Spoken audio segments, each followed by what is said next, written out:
Hola a todos y a todos, bienvenidos a una nueva entrega de Sesiones de Transformadores, este espacio donde conversamos con quienes le están cambiando la cara a nuestro país a través de su trabajo en tecnologías como la inteligencia artificial, en la integración de soluciones digitales y soluciones tecnológicas para las empresas.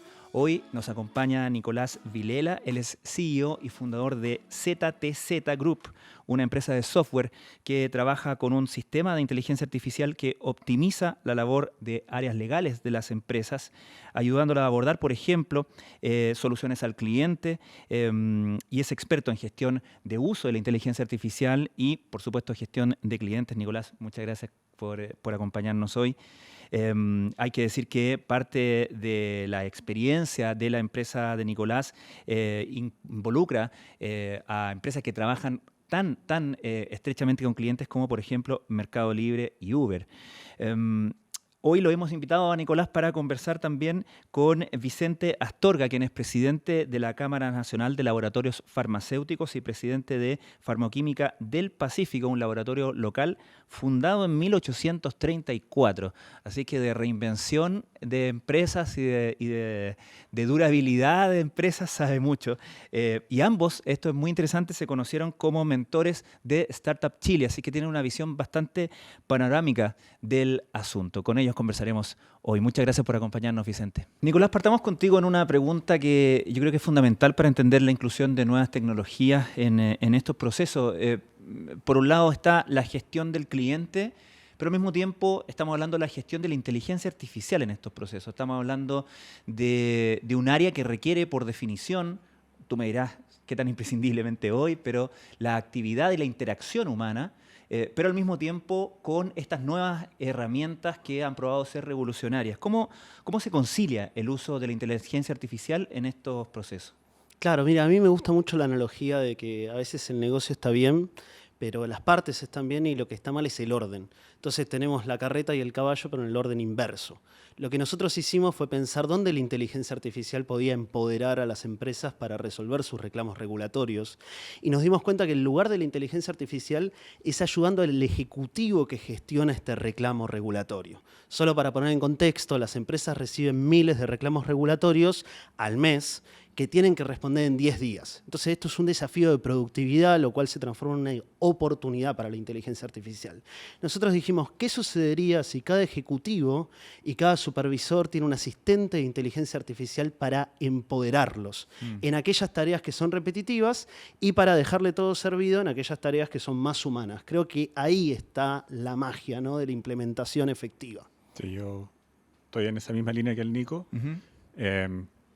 Yo diría que lo que está planteando el Nico es abordar el problema no desde la empresa proveedora del servicio, sino que entenderla desde afuera. En el caso mío, desde las personas, el paciente, hacia lo que yo estoy entregando y no al revés. Tengo un producto o un servicio que quiero entregar y salgo hacia afuera, sino que ver cuál es el valor que genero desde la persona o desde el paciente, entendiendo que el paciente es una etapa dentro del ciclo de vida o dentro del ciclo de la salud de la persona. Es paciente un tiempo, antes es una persona, es paciente una etapa y posteriormente vuelve a ser y es parte de un ciclo de vida de la persona. Paciente es solo una etapa, entonces mirarlo de afuera hacia adentro y ahí es donde el gran valor de la inteligencia artificial, es entender dónde agrega valor a las personas, al cliente en el caso tuyo, Nico. Sí, está claro que va en el asiento de atrás y nunca manejando la inteligencia artificial. Creo que ese sería un primer aprendizaje de esta conversa. Vicente, se me ocurren muchos ejemplos y probablemente a todo el mundo, pero tú que estás en el sector salud, ¿dónde te parece que es más evidente o quizás más inmediato el impacto y el beneficio de la inteligencia artificial? Súper bueno, Pancho. La inteligencia artificial puede tener dos abordajes en la salud. Uno que tiene que ver con los procesos o hacia adentro de los distintos proveedores, llámese hospitales, clínicas, laboratorios, en donde la inteligencia artificial ayude a hacer más eficientes los procesos, a mejorar la productividad hacia adentro. Y otra vertical es cómo la inteligencia artificial puede agregarle valor directamente a las personas, en su etapa de paciente o bien como persona, dividiendo, yo diría, hay 4 grandes etapas, que es la prevención o la educación en salud, donde la inteligencia artificial puede agregar valor. Luego en el diagnóstico y tratamiento, que es una segunda etapa, cuando la persona ya está enfrentando quizás un problema de salud. Y después en la gestión del tratamiento, incluso post-tratamiento, cómo deja de ser paciente y vuelve ese rol de persona en el día a día y a cuidar la salud. En toda esa etapa, la inteligencia artificial podría agregarle valor y acompañar el ciclo de vida de la persona. Y acá, si les parece, podemos dividir la inteligencia artificial, como para no usar un solo concepto para hablar de los diferentes tipos. En generativa, esto puede ser ChatGPT, que tiene toda la información del Internet. Entonces yo le puedo hacer una pregunta y trae en base a esta información y midiendo cuál fue la más consultada. Eso sería una generativa sin precisión. Después tenemos una generativa con precisión que trae solo de un cúmulo de información que fue curada al principio. Está bien, nos fijamos con mucho cuidado, como podría ser la bibliografía de medicina. Y después tenemos la inteligencia artificial general, que esto sería un robot que aprende de las experiencias. De esto no hay casi nada, ¿está bien? Entonces, y luego es algo más básico, pero sí la automatización de ciertas tareas repetitivas. Está bien, aquí nos podríamos ahorrar mucho tiempo. Entonces creo que ahora el juego va a ser como unimos con flecha cada tipo de inteligencia artificial con cada problemática y contemplar los riesgos que aplican en el mundo de la salud, donde lo primero es y debería ser siempre el paciente y su salud. Hay un tema, Vicente, del que se habla mucho y se ha hablado mucho cuando, incluso antes de podríamos decir, el boom en nuestras conversaciones de la inteligencia artificial, que tiene que ver con el paso anterior, que es la digitalización en los procesos de salud, que permiten que la salud, por ejemplo, los servicios de salud puedan llegar a zonas remotas, de que más gente tenga acceso a diagnóstico, etcétera, etcétera. Pero se ha destacado mucho que esto cambia la relación médico-paciente, que es una relación que históricamente ha sido tan asimétrica. Sin embargo, si lo abremos más, Nicolás, podemos también ampliarlo a la empresa y el cliente, ¿no? También, de alguna manera, estas herramientas pueden servir para nivelar, hacer más simétrica esa relación. Les pregunto a ambos. Sí, a ver, por mi lado, buenas preguntas. La salud y la tecnología de información han estado siempre conectadas. Les pregunto, ¿ustedes saben quién fue el inventor del teléfono? La gran mayoría, ¿o qué piensan ustedes? Creen que es Graham Bell, Creen ¿no? que es Graham Bell. Sí, no fue Graham Bell, ¿cierto? Fue un ingeniero italiano Claro. que se llamaba Antonio Meucci. ¿Y por qué lo inventó? Porque tenía un problema de salud. Su señora tenía reumatismo, estaba en el segundo piso y él trabajaba en el primer piso. De ahí nace el teléfono. Ahí se inventa por primera vez el teléfono en Nueva York y él lo patenta y después tiene un lío de patentes efectivamente con Graham Bell. Que era, por sobre todo, un gran patentador. Totalmente, exacto. Y terminó muriendo en la pelea, de hecho. No logró nunca, y en Italia lo reconocen como tal, eso sí. A lo que voy con esto es que efectivamente la salud y las tecnologías de información han ido de la mano siempre. Y no hay que competir contra ellos, sino que hay que buscar cómo colaborar. Lo esencial es, primero, ver cuál es el impacto de verdad en las personas, más que el desafío tecnológico por sí mismo. En el caso de salud, lo que necesitamos es evaluar si toda esta información disponible está al servicio de las personas y no simplemente como un desafío de conocimiento general. Hay un par de leyes que están hoy en día en el Congreso, una que se acaba de aprobar, que es la ley de fichas médicas interoperables, lo cual abre un espacio de contenido sobre el cual poder trabajar, que va seguramente a destrabar un montón de iniciativas en inteligencia artificial, pero de la mano de una responsabilidad muy grande, que es el mismo contenido. ¿Quién maneja esa información? ¿Cómo se disponibiliza a las personas? Si las personas autorizan el uso de esa información, porque es información íntima, es de la persona. Claro. Nadie quiere entregar esa información al conocimiento popular si tengo una enfermedad X, ya sea por tomar un crédito o simplemente por un tema de reserva. No quiero comentarlo. Entonces, ahí hay un desafío que va con una segunda ley que está en el Congreso, que es de datos personales, en donde se crea una agencia de protección de datos personales. Las dos de la mano probablemente van a dar un muy buen espacio para poder, si ya sea estoy en Arica, estoy en Santiago, o estoy en Isla Pascua o en Punta Arenas, que el sistema sea capaz de trabajar para mí y no yo para el sistema, sino que el sistema me entregue la información y ellos sepan, con toda la información disponible, qué es lo que de verdad me está pasando. Lo que a veces ocurre es que cuando yo estoy en una conversación con un médico, el médico tiene tiempo acotado, por lo tanto no Claro. tiene la capacidad de acceder a todos los datos al mismo tiempo respecto de mi patología. Hay un libro muy bueno, hoy es el Día Internacional del Libro, así Hoy que es el Día no vengo a Internacional. recomendar libros, pero hay dos muy interesantes. Uno que se llama Strong Medicines, que es de Eric Topol. Él es un cardiólogo americano, en donde él postula en su libro desde lo que le ocurrió a él como persona, que la inteligencia artificial viene a humanizar la salud. Al revés, de lo que intuitivamente uno podría Mm. pensar. Y es porque la inteligencia artificial al servicio de los profesionales de la salud, lo que van a hacer es entregarle herramientas para ese 10% que debiera ser el tiempo involucrado real del médico, sea de altísimo valor. Y dejar todo el resto del proceso a la tecnología para que le dé el soporte de conocimiento para poder entregar un buen tratamiento, un buen diagnóstico o un buen seguimiento al paciente. Bueno, ahora también la pregunta es cómo se cambia la dinámica de recursos, porque, por ejemplo, este tiempo que vivimos hoy en Chile, yo hace 8 años que vivo en este país maravilloso, notarán por mi sutil acento que soy mitad argentino, mitad uruguayo, y la realidad es, este tiempo que el médico chileno tiene acotado, porque hay un gran desbalanceo entre profesionales de la salud y pacientes, que somos toda la población, también puede cambiar cuando aparezcan servicios online que globalizan el servicio de medicina, que estos pueden estar regulados o no regulados, pero la persona ante la necesidad va a buscar opciones, ¿no? Cuando un hijo llora, uno levanta un teléfono y hace lo que tenga que hacer. Entonces, yo me haría también la pregunta de cómo puede ser una oportunidad o crear la tecnología en Chile o empezar a consumir servicios de afuera y qué es oportunidad para Chile hoy y para la salud hoy y qué no, para saber qué micro perseguimos y cuál se nos fue. Ujú, ujú. Ahora, si hablamos de sector salud, Vicente, hablamos también de investigación científica.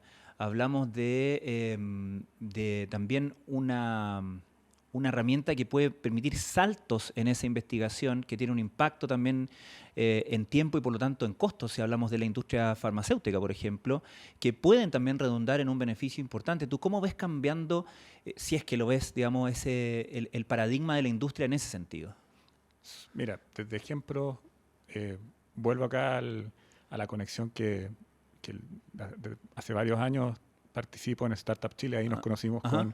con el Nico, y en donde hay emprendimientos, por ejemplo, hay uno que se llama Nau, muy interesante, que lo que busca es poder visibilizar y darle herramientas a los médicos respecto de pacientes que atiende o personas que atiende que son elegibles para algún estudio clínico.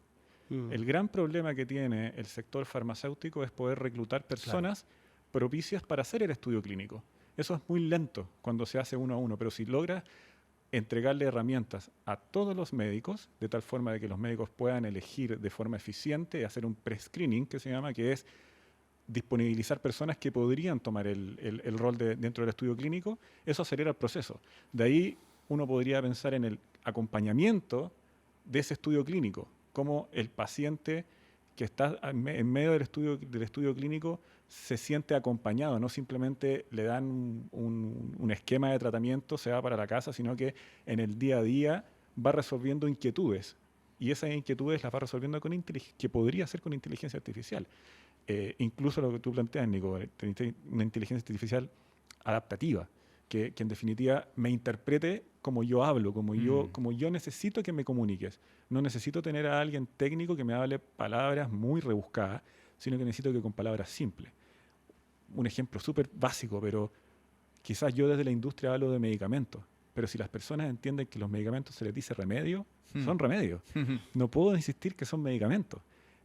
Cuando ambos tratamos y entendemos lo mismo de eso.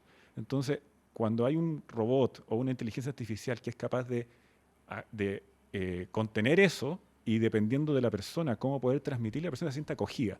Y ese ser acogido da mayor seguridad de una adherencia del tratamiento y un término de un estudio clínico, por ejemplo, que se acelera. Y eso ocurre en todas partes del mundo. En Chile es uno de ellos. O sea, esa es una forma súper concreta de ver que la inteligencia artificial podría acelerar el desarrollo de nuevos medicamentos. por ejemplo, más allá de la investigación interna de los laboratorios de investigación, que es otra vertical, digamos. Total, y quizás una cosa que me impactó mucho, bueno, nosotros coincidimos en Barcelona y allá existe el Mobile World Congress, pero lo que mucha gente no sabe es que esto está organizado por una organización que nuclea las telco, está bien, y lo que ellos se pusieron a hacer es empezar a hacer como un match, que hoy está muy de moda, entre científicos de universidades y CEOs de segunda, tercera generación. Estos son empresarios como uno que ya han vendido su empresa y demás y están buscando como el siguiente desafío para no estar aburrido en casa. Y entonces es muy interesante pensar qué duplas podemos hacer, así como Startup Chile ha traído emprendedores de todas partes del mundo. ¿Qué pasaría si nos está faltando una persona? ¿Qué pasaría si hacemos un match entre un chileno y un indio y creamos esta nueva cuestión? ¿O qué pasaría si consumimos un servicio de Uruguay que lo ha resuelto para la medicina y empezamos a importar esta parte de la medicina donde no tenemos profesionales? Claro. Hay muchos casos de cáncer complejo que la respuesta de una clínica es: aquí no se trata y usted se tiene que ir para Estados Unidos. Hay varios emprendimientos en salud que son de fuera de Chile, efectivamente. Pegasis es uno de ellos. Luis Santiago, que es el que está detrás de ese emprendimiento como CEO, busca utilizar la información de la ficha médica y darle compañía al paciente desde el diagnóstico, el tratamiento, el seguimiento. Ahora, lo que tú planteas de buscar traer conocimiento de fuera es poder mezclar paradigmas. Nosotros tendemos a resolver los problemas como lo que ocurre en Chile y sobreponderamos la experiencia nuestra para decir ese es el gran problema que hay. Cuando uno abre esa discusión y viaja, estuvimos en Barcelona o en Europa o en India, que también me ha tocado ir, uno se da cuenta que lo que vivimos nosotros es un paradigma dentro de muchos y todos ellos resuelven temas de salud de distintas formas y ninguna está mal. Lo interesante es poder mezclar todo esto y sobre todo si estamos buscando soluciones globales. Tienen que lograr acoger problemas globales. Y desde ahí, cómo una solución en Chile es capaz de entregar un servicio efectivo en Italia, en Estados Unidos, no sé, Texas o Miami. Ese es el gran desafío. Para eso necesitamos salir, necesitamos abrirnos, necesitamos interactuar con personas que no son de este mismo paradigma e incluso no son de la misma generación. Yo ya tengo 45 años y efectivamente cuando interactúo dentro de Startup Chile me toca interactuar con personas más de menor edad y las discusiones son maravillosas porque ven el mundo de una forma muy distinta de cómo uno la ve. Ni hablar cuando abordamos el tema de la salud incorporando a las personas. Nosotros dentro del laboratorio tenemos una cultura de escuchar. Nos preocupa mucho escuchar todo lo que está ocurriendo porque esa escucha se transforma en insights. Todo esos insights nosotros lo parametrizamos. Utilizamos tecnología para parametrizar esa información que la transformamos finalmente en aprendizajes. ¿Y qué es un aprendizaje? Una solución de salud nueva, un proceso nuevo o una forma de llegar a la persona distinta. Y eso lo disponibilizamos a las personas. Y de nuevo volvemos a escuchar. Y esa escucha vuelve a generar insights. Y ese es un círculo virtuoso de escucha.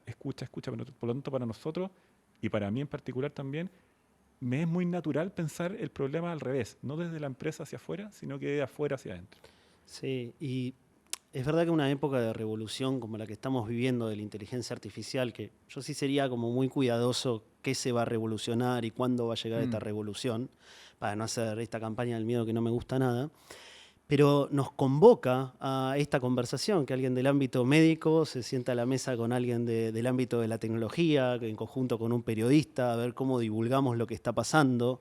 Y creo que también lo que ha pasado es que la salud se tiene que sentar a mesas interdisciplinarias, porque ya no alcanza solo con el conocimiento de la salud, porque el delivery no es más humano.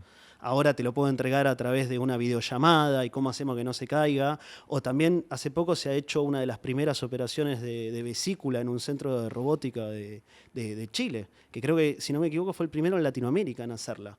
Entonces, para mí, el punto hoy también, así como que me encantó cómo diste vuelta a lo que yo dije, en vez de consumir un servicio afuera, cómo hacemos un servicio acá para brindarlo afuera, pero también cómo hacemos un ambiente sano. Y en una mesa de trabajo en la que yo estaba decían, los jóvenes tienen que estudiar programación.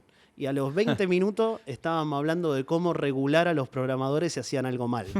Entonces yo les dije, lo que va a pasar con esto es que el joven lo vamos a formar y se va a ir a trabajar a algún lugar donde las consecuencias tengan sentido común, ¿no? Obviamente, si uno roba datos tiene que ir preso, pero si uno se confunde y está probando, bueno, ¿qué hacemos con eso, no? ¿Cómo le damos un ambiente seguro para probar? Ahí creo que está el desafío de hoy, de pensar éticamente los paradigmas y empezar a pensar qué vamos a hacer, porque mañana va a aparecer un país X con una tecnología que nos viene a cambiar Sí. todo. Es interesante el ejemplo que pones porque justamente me estaba acordando de una conversación en un podcast donde estaba participando Harari, que ha hablado muchísimo de inteligencia artificial, es más bien del lado de los que advierten sobre los riesgos, ¿no? Sí. Pero decía algo que me quedó como un muy buen ejemplo, porque la otra persona, el interlocutor, le decía, bueno, sabemos que todos los jóvenes van a tener que aprender programación. Y le dijo, justamente no. Justamente ese no es el trabajo que está, como el trabajo del futuro, en el fondo. Si piensas un trabajo que puede estar amenazado por inteligencia artificial, puede ser ese. Pero el que va a estar menos amenazado, y por eso lo estaba recordando ahora Vicente, es, por ejemplo, la enfermera.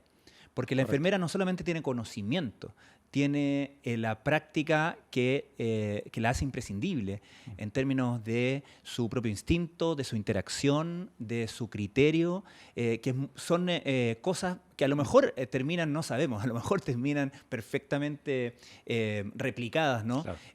Pero hasta el momento parece lo más difícil de replicar y de alguna manera es un ejemplo que nos pone en relieve lo importante de lo humano en toda esta interacción con la inteligencia artificial, ¿no? Contextualizo ahí, Sí, por volviendo favor. al primer ejemplo, el mito es que la inteligencia artificial generativa, que sería Ajá. básicamente yo siento un niño y le pongo todos los libros que hay, está bien, eso da experiencia. Claro. Y eso no da experiencia. Por eso cuando una persona sale de la universidad, lo primero que se le dice cuando es médico, mirá, ahora te tocan 2 años de experiencia real, porque las personas son muy diferentes a los libros. Está bien, simplificando, ¿no?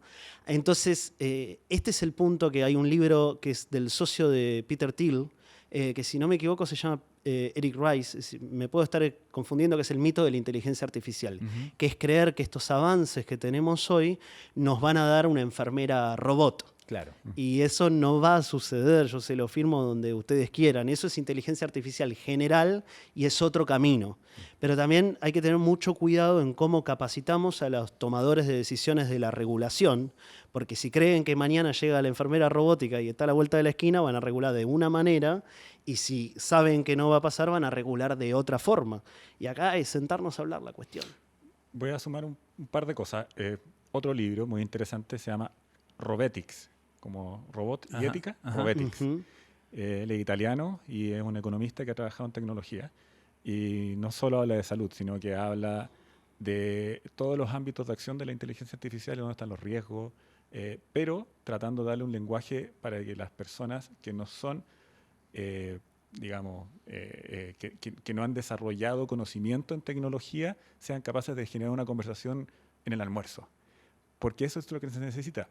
La ética, en cualquier ámbito de acción, lo que requiere es conversar, es alinearse. Finalmente, la ética está por sobre la ley. Es qué es lo correcto de hacer, no lo que es legal de hacer. Para poder generar eso, qué es lo correcto de hacer, necesitamos generar debate, generar conversación, ya sea con un poder legislativo, con el poder ejecutivo, entre empresas, es conversar. Finalmente, cambiar un paradigma. Yo soy quizás un poquito más... dos cosas. Chile, Farmoquímica del Pacífico es una empresa que este año cumple 190 años. Nació en 1834. Entonces yo pienso cómo hace una empresa para vivir 190 años. Claro. Al revés, las empresas cada vez viven menos y las personas viven más. Pero en este caso una empresa que ha tenido 190 años y es una empresa que es capaz de aprender, es capaz de evolucionar. Yo no puedo estar seguro, Pancho, de que las enfermeras van a estar los próximos 500 años. Lo que sí sé que hoy es una pieza clave dentro del ecosistema de salud. En 300 años, en 200 años, no lo sé. Lo que sí tenemos que ser capaces de poder evolucionar es acompañar el cambio. Y las profesiones van evolucionando también. Claro. Los roles, finalmente tenemos que lograr cambiar un paradigma hacia algo que sea un paradigma ético, no un paradigma legal. Desde el sector privado no es yo hago esto, yo puedo hacer esto porque la ley no me lo prohíbe. sino que yo hago esto porque está bien hacerlo, o me resto de hacer esto porque es incorrecto hacerlo, no porque si es legal o no es legal. Y en el sector público es lo mismo. Hago esto solo porque la ley me dice que lo puedo hacer. No. ¿A quién no le ha pasado que va a una ventanilla y dice, pero es que mi caso es distinto? Y te dicen, es que no puedo hacer nada porque Claro. la ley dice esto. Bueno, eso se llama ética, se llama mirar más allá y decir, bueno, su caso es distinto. Y uno cuando viaja en el mundo se da cuenta que en otras latitudes efectivamente te escuchan y dicen, entiendo tu posición, sé que la ley dice esto, pero tenemos que buscarle una solución. Pero eso se sustenta en algo que es fundamental, que se llama la confianza. Si no hay confianza entre las partes, tú recaes y decantas solo en lo que dice la ley. Tú necesitas construir un estadio superior que en torno a la confianza.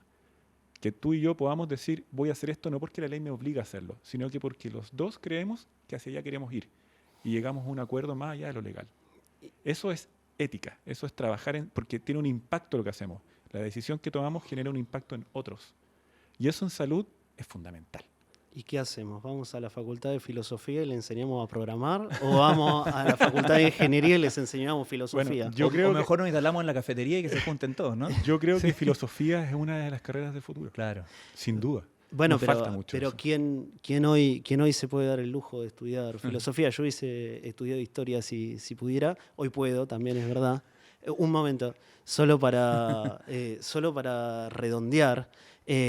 Hace 5 minutos Harari dijo a través de Pancho que no había que estudiar programación. No. Dijo que no era el ejemplo de la profesión del futuro que le estaba poniendo su interlocutor. Perfecto, Sí, está sí. maravilloso. Sí, sí. Bueno, ahora, estos programadores son los que escriben el código que viene cargado con los sesgos que tengan, que a su vez, que yo creo que como sociedad, cuando uno ve a un niño cruzando mal la calle, no tiene que decir, qué mal el niño. Uno tiene que decir, fallamos como sociedad si este niño Claro. no mira el semáforo al cruzar la calle. Correcto. Entonces, de la misma manera, tenemos que abrazar este paradigma y hacer una profunda reflexión de qué hicimos con los programadores, con los CEOs de empresa, me pongo el saco porque me queda, desde el ámbito de la ética y la filosofía, y también la palabra que hoy está muy de moda, que en 5 años nos vamos a arrepentir de no escuchar, es sostenibilidad. ¿Cómo hacemos una solución sostenible? Porque esto es una maratón, y qué va a pasar con los países que no piensen en esto. Solo agregar la filosofía, que creo que es una carrera que debiera empezar a valorarse mucho hacia adelante. Creo que es fundamental. Estamos viviendo una etapa quizás de conocimiento que se está acelerando mucho y eso hay que saber manejarlo. Filosofía es una carrera que tiene que ver con eso, por un lado. Y segundo, una de las carreras en Estados Unidos que ha agarrado mucha fuerza es el saber cómo preguntarle o cómo generarle las instrucciones a la inteligencia artificial. Claro. La ingeniería de prompts. Que en definitiva es... tenemos todo el conocimiento hacia atrás, pero tenemos que vivir hacia adelante. Y el vivir hacia adelante significa hacernos preguntas. ¿Cómo aprendemos del futuro? Y el futuro no está escrito. Ya, hay un punto importante que tiene que ver no solamente con nuestra educación como sociedad, ¿cierto? Como cada uno como ciudadano y desde el rol que le corresponde en sus funciones, sino también con los tomadores de decisiones. Mencionaba recién algunos ejemplos, Vicente, respecto de la responsabilidad que le cae a quienes hacen las leyes. Tú mismo decías, si está mal informado o si está parte de una premisa equivocada un legislador, nos enfrentamos a un riesgo importante y no estamos hablando de un riesgo simplemente de competitividad económica, tiene consecuencias muchísimo mayores. ¿Cómo observan ustedes que estamos a ese nivel, a nivel de tomadores de decisiones y a nivel en general de nuestro capital humano a ese respecto? Pues, ¿Le quieres dar tú? Por favor. Aquí. Quizás por sesgo. Yo evidentemente tengo un sesgo. Yo nací entre medicamentos y siempre vi medicamentos toda mi vida. Estaba metido en salud desde que salí de la escuela de ingeniería, qué sé yo, siempre salud. En salud uno tiene el sesgo de que hacer un cambio es como cambiar un motor en pleno vuelo. No te puedes equivocar. Claro. Si te equivocas, mueren personas. Es distinto que si yo aplico en una estrategia de marketing, a lo mejor, inteligencia artificial generativa para hacer una pieza gráfica, que puede que resulte como puede que no, y me vaya mejor o me vaya peor. Pero en salud no te puedes equivocar.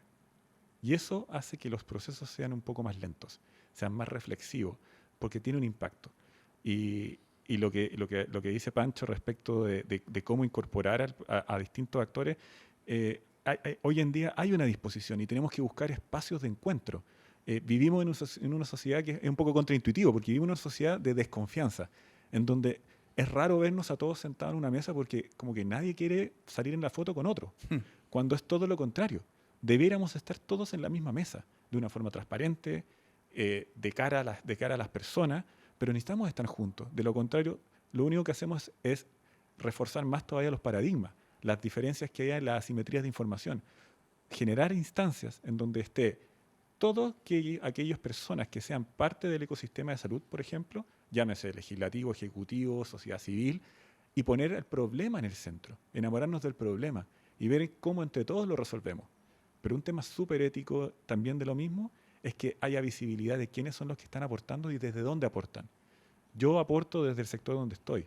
Soy un laboratorio, soy una empresa y desde aquí hablo, evidentemente, y no voy a dejar de hablarlo desde acá. Pero tiene que haber alguien que junte la opinión mía con la opinión de un médico, con la opinión de Senabast, por ejemplo, o la opinión de quien sea, ¿cierto? De todo el ecosistema de salud, de las enfermeras, de los kinesiólogos, de los pacientes, para poder entre todo eso sacar una conclusión que sea un aporte para resolver el problema. Las personas hoy, para poder adherir a sus tratamientos, necesitan entender lo que están usando. Ya no basta con que el médico les diga, usted tómese esto y listo. Necesita entender por qué lo está haciendo. Eso es un proceso que debemos estar todos involucrados. Yo, como laboratorio, apoyar al médico, entendiendo que el médico le va a indicar o le va a prescribir una solución de salud en donde yo puedo aportar ahí. Y puedo, si el paciente tiene una duda respecto al uso del tratamiento, yo poder apoyar eso de una forma regulatoriamente correcta, éticamente, no buscando vender, sino que buscando que la persona resuelva su problema de salud, que es ahí donde estamos todos convocados, en el sector de nosotros. Y ahí la tecnología y la inteligencia artificial juegan un rol fundamental, que es cómo acelerar esos procesos que no son lineales. Sí, también, ante todo, entendamos que, como para ver de qué base partimos, estas personas que hoy regulan la industria son las personas que elegimos con el poder del voto, y además son personas muy preparadas, tenemos la suerte de eso. Ahora la pregunta es, ¿qué hacemos cuando una persona muy preparada está delante de un dilema? Que creo que la medicina lo enfrenta siempre, ¿no? El dilema de, bueno, hay que tomar una decisión y este paciente está acá, por eso es una profesión que veneramos tanto. Y capaz aquí tenemos que discernir entre cuál es un problema que tiene solución, que como dirían los chinos entonces no es un problema, y cuál es un dilema donde hoy vamos a tomar una decisión. En las empresas se dicen, no importa la decisión que tomes porque en 5 años va a ser una mala decisión. Está bien, si contratás 50 personas en este país, bueno, en 5 años te tenés que mudar para otro o abrir allá y estas 50 personas, uy, ¿cómo hacemos para llevarla? Está bien. Entonces quizás debamos dar ese margen de acción y al tomar estas decisiones quizás no ser tan drásticos o entender que en este momento de tanta velocidad, donde todo cambia en 5 minutos y mañana... Vamos a poner la cosa menos esperada. Está bien, un país de Centroamérica acaba de resolver la salud preventiva para toda Latinoamérica. Bueno, ¿y ahora dónde nos paramos? ¿Nos conviene esto? ¿No nos conviene? Está bien. Entonces, ante todo, la flexibilidad y no ser tan tajantes. Porque si nosotros hoy, solo para poner un escenario, que está bueno pensar estas cosas así, ¿no? En el escenario de que Chile tenga una posición mega restrictiva con la inteligencia artificial, ¿qué va a pasar con todas las empresas de inteligencia artificial? ¿Se van a quedar? ¿Se van a ir? En el escenario que sea súper abierta, van a venir todos a probar acá. Hoy en día hay una empresa cripto que tomándote la huella digital del ojo, hablando mal y pronto para que entienda la tía, te da un dinero. ¿Y qué estamos haciendo con esos datos personales? Sí. ¿Sabe la persona que cede estos datos lo que está cediendo? ¿No tendríamos que ante todo ir a capacitar eso? De vuelta, y con respecto a datos personales, que es una de las cosas primeras que enseñamos, no hay manera de responder un reclamo si no lo leemos, si no sabemos de quién viene. Entonces, proteger el dato personal quiere decir que lo vamos a usar con el fin que fue entregado. No quiere decir que el ejecutivo agarre el documento y cierre los ojos en la parte del nombre y los vuelva a abrir y después cierra los ojos en la parte de la edad, porque alguien lo tiene que leer. ¿Está bien? Yo creo que arrojar este punto de realidad y partir la conversa desde acá y entender que hace muy poquito tuvimos una situación que fue la pandemia, tomamos decisiones donde había certeza y eso hizo que Chile pase muy bien la pandemia. Si no me equivoco, fue uno de los primeros países del mundo en tener sus vacunas. está bien, que a la vez eran vacunas que eran nuevas, ¿no? Pero donde pudimos se movieron las cosas rápido y yo encuentro que ha sido un gran país para pasar la pandemia. Nicolás Vilela, Vicente Astorga, muchísimas gracias por habernos acompañado hoy. Gracias a ti, Pancho, por recibirnos. Muchas gracias. Y Gratamente. los dejamos invitados entonces a una nueva entrega de Sesiones de Transformadores próximamente aquí en La Tercera.